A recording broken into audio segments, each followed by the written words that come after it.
I had lived in my home for nearly 15 years, long before the HOA formed and slowly wrapped its bureaucratic fingers around the neighborhood. The towering oak trees that lined my property were more than just part of the landscape, they were a legacy. My grandfather planted them when he first bought the land decades ago, long before the suburban sprawl took over. The trees stood as silent sentinels of my family's history, their sprawling branches providing shade in the summer and a dazzling display of color in the fall. Then came Karen. Karen wasn't just any HOA president. She was the kind that people whispered about in hushed tones, the kind who relished wielding power over others, the kind who enforced rules with a fervor that bordered on fanaticism. She had been elected after a highly questionable vote, one in which she somehow managed to be the only nominee, and from that moment on, she had taken it upon herself to rule with an iron fist. It started with warnings. First, an anonymous note tucked under my doormat complaining that my trees were an eyesore. Then an official notice appeared in my mailbox, citing some obscure bylaw about maintaining a uniform aesthetic within the community. I dismissed them both. My property was well kept, and those trees were part of the land long before Karen and her clipboard army set up shop. The first real confrontation happened on a crisp morning in late September. I stepped outside to get my newspaper and found Karen standing on my lawn, staring up at my trees with an expression of thinly veiled disgust. Her manicured nails tapped rhythmically against the clipboard she always carried like a scepter of authority. "You'll need to remove those," she said without so much as a greeting. I raised an eyebrow. "Excuse me? They're a violation of the HOA's landscaping guidelines," she replied matter-of-factly. "They disrupt the uniformity of the neighborhood. If you don't take care of it, we will." I laughed. Not out of amusement but sheer disbelief. "That's not happening," I said, shaking my head. "Those trees have been here longer than this HO. They're not going anywhere." She pursed her lips, the tight line of her mouth twitching as she absorbed my defiance. "I suggest you reconsider," she said before marching off, leaving behind the faint scent of expensive perfume and bad intentions. I didn't think much of it at the time. Karen was all bark and no bite, or so I thought. A week later, I woke up to the sound of chainsaws. I bolted upright, my heart hammering as I scrambled out of bed and ran to the window. What I saw made my stomach drop. A team of landscapers, clad in neon vests and hard hats, were hacking away at my trees. Massive branches crashed to the ground as the chainsaws roared, ripping through the wood like it was nothing. I threw open the door and stormed outside, my voice booming over the noise. "What the hell do you think you're doing?" One of the workers glanced at me, barely pausing his destruction. "HOA orders," he said flatly before turning back to his work. Rage surged through me like wildfire. I searched for Karen, knowing she had to be behind this, and sure enough, there she was, standing on the sidewalk with that smug, self-satisfied smirk. "I warned you," she said, folding her arms across her chest. "You left us no choice. You had no right." My voice shook with fury. "This is my property." She waved a stack of papers at me, her grin widening. "Actually, the HOA has full authority over landscaping compliance. It's all in the bylaws." I snatched the papers from her hands and skimmed through the convoluted legal jargon. They had fabricated a violation, manufactured a reason to take what they had no claim over. And worse, they had done it while I was asleep, knowing I wouldn't be able to stop them in time. The damage was done. By the time the workers packed up and left, my front yard looked like a war zone.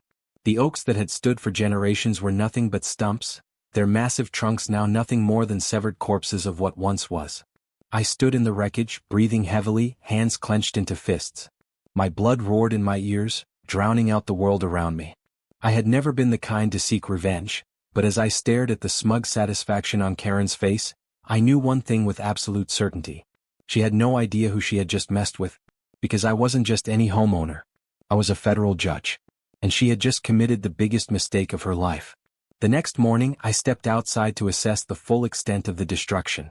The once thriving canopy that shaded my yard was now nothing more than a graveyard of sawed-off stumps, the fresh cuts glaring under the morning sun.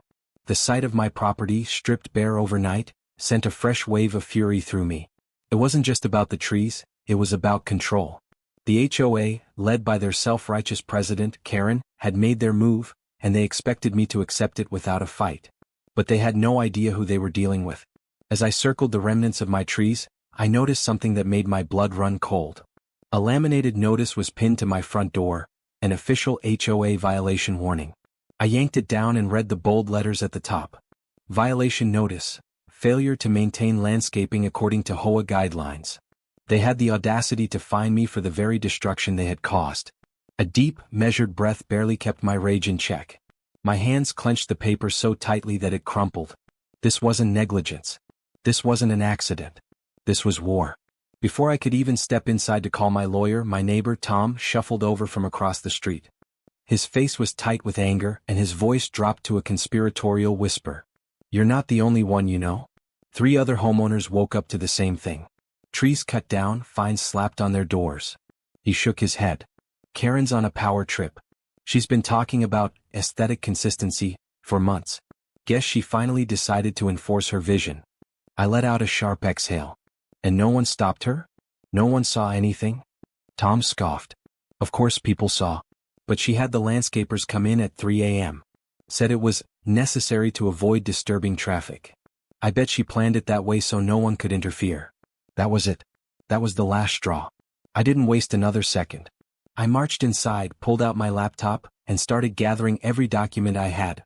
Purchase records for the trees, previous landscaping approvals, a copy of the HOA's own rules. I was meticulous. If Karen thought she could walk over me and the rest of the neighborhood unchecked, she had severely underestimated me. I placed a call to my lawyer, a sharp-witted man who specialized in property disputes. "We have a serious case here," he said after a brief explanation. "They destroyed your property without consent and fined you for it? That's beyond illegal, it's outright fraudulent." A slow smirk spread across my face. "Then let's make them pay." Before I could finalize my legal plan, however, another curveball was thrown my way. A letter arrived in my mailbox later that afternoon. This time, not a violation notice, but an official summons to an HOA disciplinary hearing. The reason? Repeated defiance of HOA authority and failure to comply with community guidelines. Karen was doubling down, trying to paint me as the villain before I could strike back. It was a desperate, underhanded move, and it only confirmed one thing. She was afraid. But she had no idea just how much she should be. The day of the HOA disciplinary hearing arrived faster than I anticipated. Karen and her cronies wasted no time in scheduling it, no doubt hoping to catch me unprepared. But I had spent every waking moment strategizing, collecting evidence, and consulting my lawyer. If they thought they were going to steamroll me into submission, they were in for a rude awakening. I walked into the community center's meeting hall to find Karen seated at the head of a long table, flanked by the HOA board members who had long since proven themselves to be her puppets. The air was thick with smugness as they exchanged glances, clearly expecting an easy win. Homeowners who had been wronged by Karen's tyranny sat quietly in the back, their expressions wary yet hopeful. Karen wasted no time launching into her prepared speech. "We are here today to address Mr. Carter's ongoing defiance of HOA regulations. His refusal to comply with aesthetic standards and his open hostility towards the board have forced us to take action." I didn't flinch. I let her talk, let her dig her hole deeper. Once she was done, I calmly slid a thick folder across the table.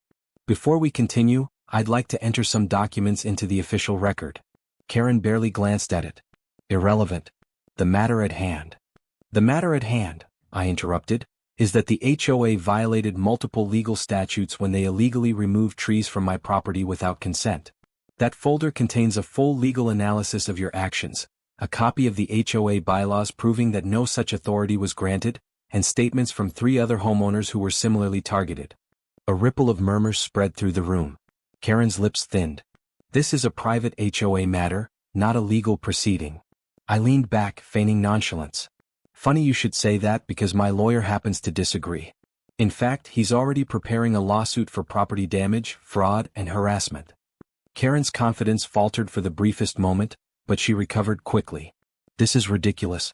You willingly moved into this community knowing our rules. You don't get to pick and choose when they apply." I smiled, but there was no warmth in it. "Neither do you.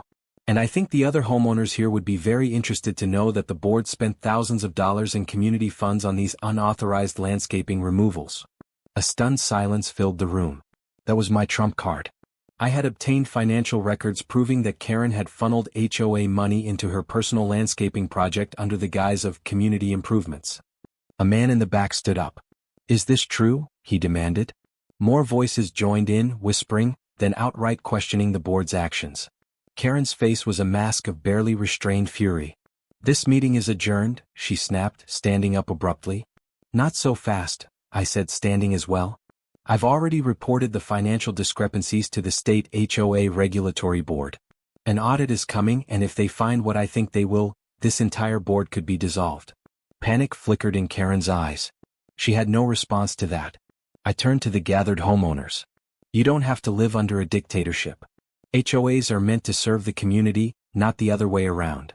There was a pause, then applause. The tide was turning and Karen knew it. This wasn't over yet. But the first domino had fallen. The morning after my victory in the town hall, I awoke to an eerie silence. It was too quiet. No birds chirping, no hum of passing cars, just a thick, unnatural stillness that unsettled me. As I pulled back the curtains, my breath caught in my throat.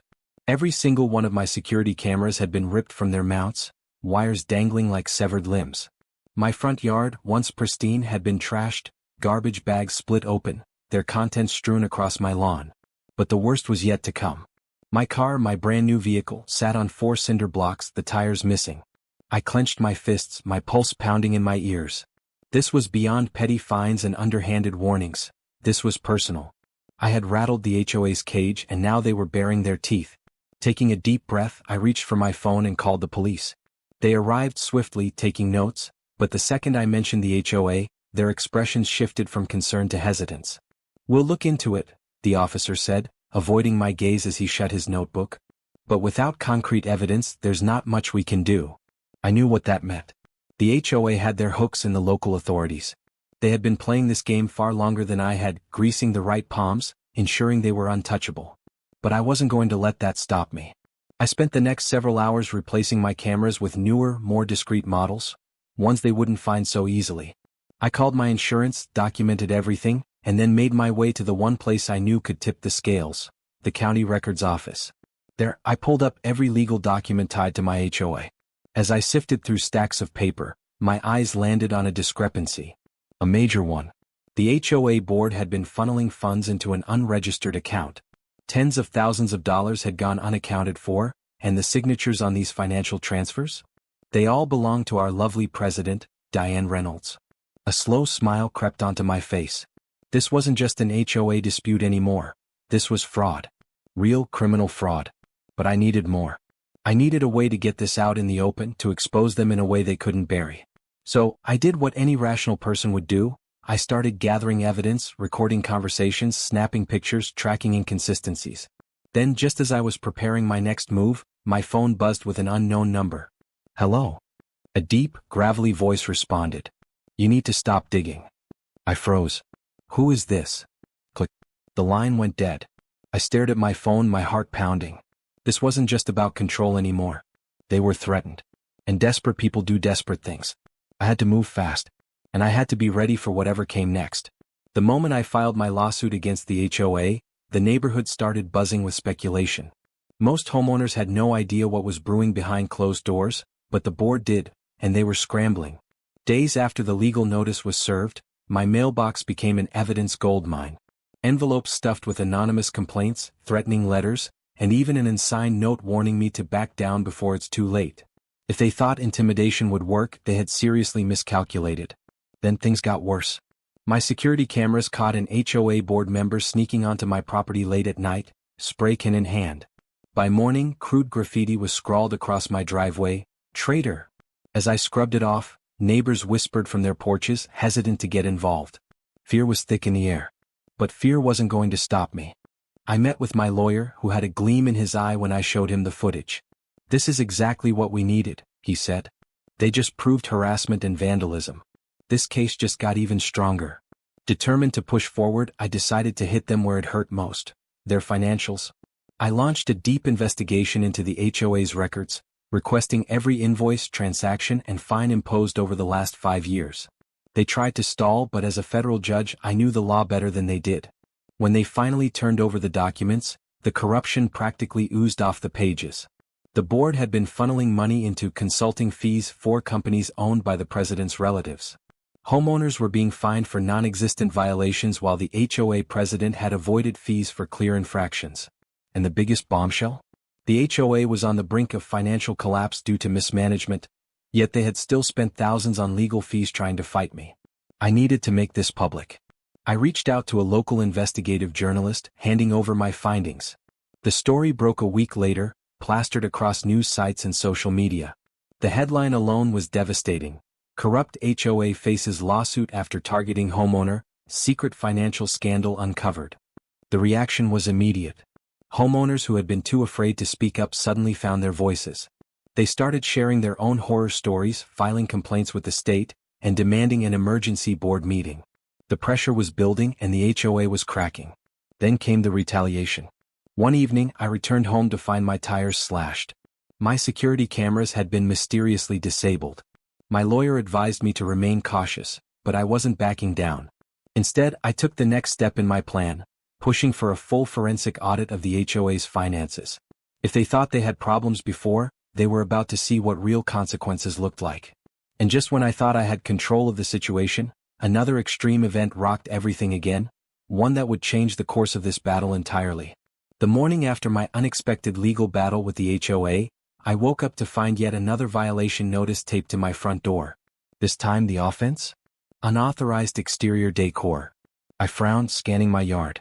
Nothing had changed, unless they were referring to the small American flag I had placed in my flower bed.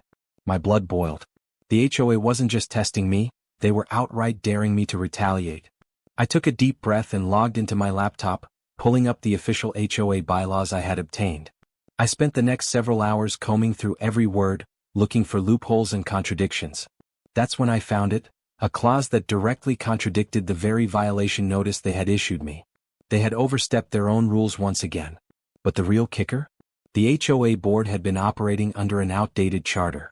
That meant every fine, every penalty, every citation they had issued in the past year was technically invalid. I knew exactly how to use this to my advantage. Feeling a surge of renewed determination, I gathered copies of my findings and made my way to the HOA office. Predictably, the office was locked, no doubt to keep homeowners like me from asking too many questions. But I was done playing their games. I sent an email to every homeowner in the neighborhood, attaching a copy of the invalid charter and a list of every fine issued in the past year. I made sure to emphasize that legally, they were owed a refund for every dollar the HOA had wrongfully taken from them. As I expected, my inbox exploded with responses. Neighbors who had once been too afraid to speak out were now furious. Some had been fined hundreds, even thousands of dollars. And now they wanted payback. By that evening, a small crowd had gathered outside the HOA office demanding answers. The board members who had always been so smug behind their desks were now visibly shaken. Then, just as tensions reached their peak, a car pulled up. Out stepped the HOA president, flanked by two visibly nervous board members. I crossed my arms, watching as they scanned the angry faces in the crowd. "Mr. Wallace," the president sneered, clearly attempting to regain control. "This kind of behavior is unacceptable." "No, what's unacceptable," I interrupted, holding up a printed copy of their outdated charter, "is your blatant misuse of power. This document proves that you've been enforcing rules you had no legal authority to impose. And every single fine you've issued this past year? Completely invalid." Murmurs rippled through the crowd. The board members exchanged panicked glances. This is nonsense," the president stammered. "Our authority is non-existent," I finished for him. "And if you don't refund every last cent you've wrongfully taken from this community, we'll be filing a class action lawsuit first thing in the morning." Silence. For the first time since this battle had begun, the HOA was speechless. The next move was theirs. The silence stretched between us, thick with tension. The crowd waited, their eyes locked on the HOA president, who was visibly sweating under the pressure.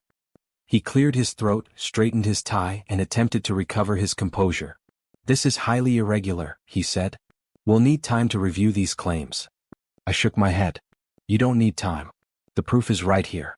The HOA has been operating under an outdated charter, and every fine, every violation, every rule you've imposed under it is null and void." Murmurs spread through the crowd, voices growing angrier.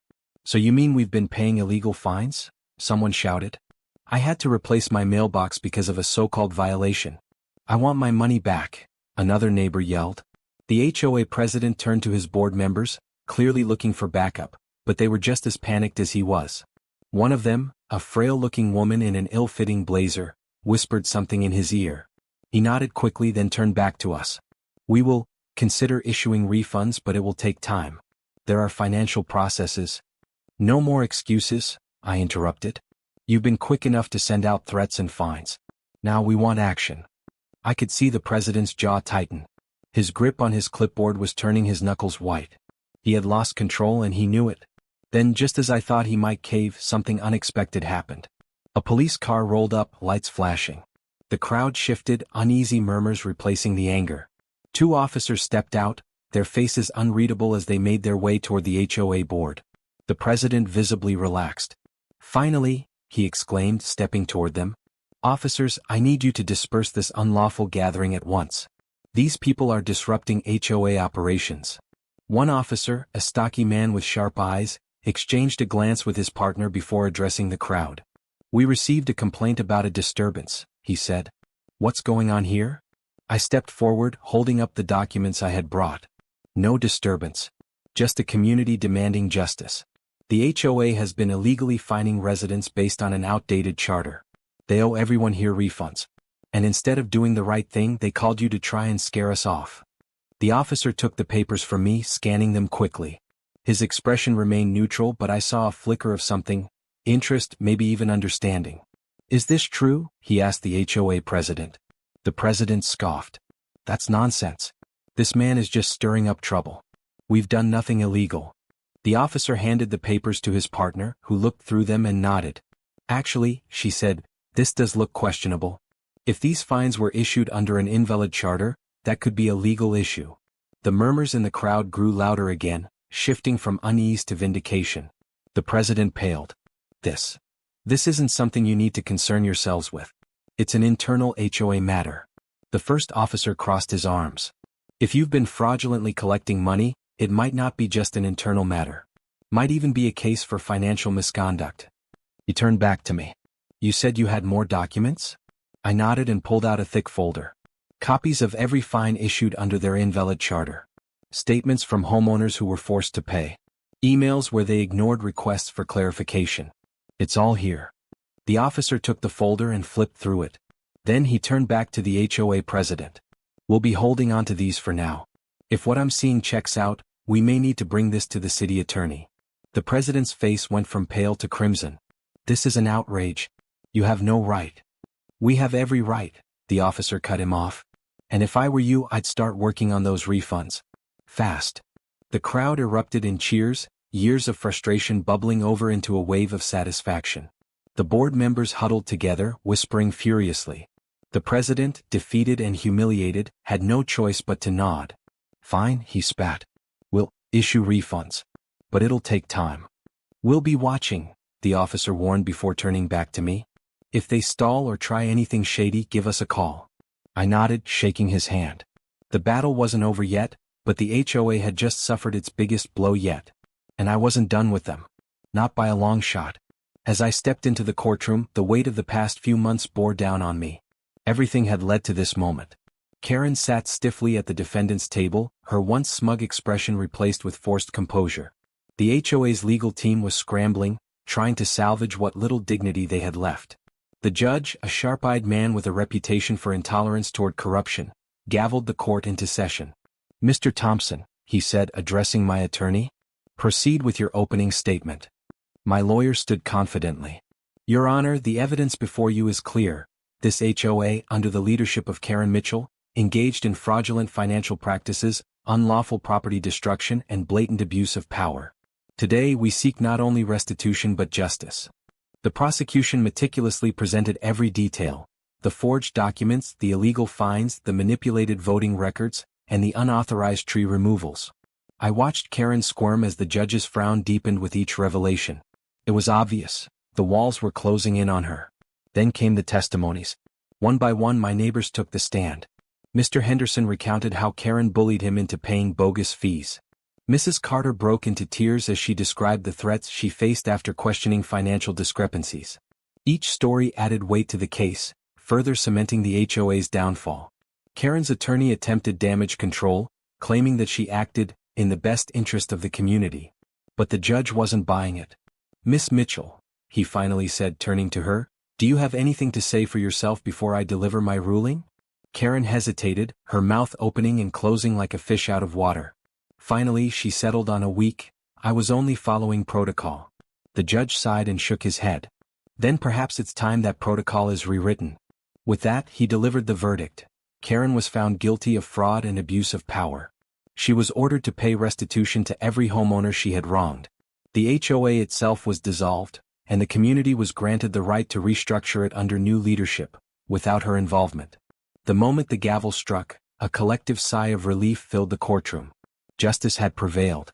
As I stepped outside, my neighbors surrounded me, their faces beaming with gratitude. "You did it," one of them said, clapping me on the back. "You took her down." I nodded, breathing in the fresh air. It was over. The tyranny of Karen's HOA was finally behind us. And as I looked around at my community, now free from her grip, I knew one thing for certain. Home had never felt this sweet before.